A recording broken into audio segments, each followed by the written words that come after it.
اگلے ماہ سے پیٹرولیم مصنوعات کی قیمتوں میں مزید کمی کی خوشخبری۔ مشیر خزانہ حفیظ شیخ کا کہنا ہے کہ رواں ماہ قیمتوں میں 15 روپے فی لیٹر تک کمی کی گئی۔ عالمی مارکیٹ میں خام تیل کی قیمتوں میں ریکارڈ کمی ہوئی۔ مئی کے ماہ میں پاکستانی عوام کو ریلیف دیا جائے گا۔ حفیظ شیخ کی جانب سے ایک نجی ٹی وی چینل کے پروگرام سے گفتگو کرتے ہوئے پاکستان کی عوام کو خوشخبری سنائی گئی۔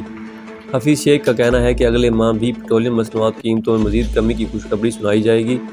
حکومت نے رواں ماہ میں بھی پیٹرولیم مصنوعات کی قیمتوں میں خاطر خواہ کمی کی، جبکہ عالمی مارکیٹ میں خام تیل کی قیمتوں میں مزید کمی کے بعد مئی میں بھی عوام کو مزید ریلیف دیا جائے گا۔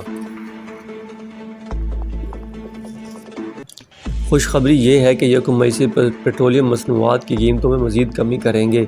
مشیر خزانہ کا مزید کہنا ہے کہ کورونا وائرس کے باعث پاکستان کی معیشت بھی بری طرح متاثر ہوئی، تاہم بھرپور کوششیں کی جا رہی ہیں کہ ملکی معیشت کو دوبارہ سے پاؤں پر کھڑا کر دیا جائے۔ عوام کو پیٹرولیم مصنوعات اور بجلی کی قیمتوں میں کمی کے ذریعے ریلیف دینے کی کوششیں کی جا رہی ہیں، جبکہ کاروباری طبقے کو بھی خصوصی ریلیف دینے کی کوشش کی جا رہی ہے تاکہ ملکی معیشت کا پہیہ چل جائے۔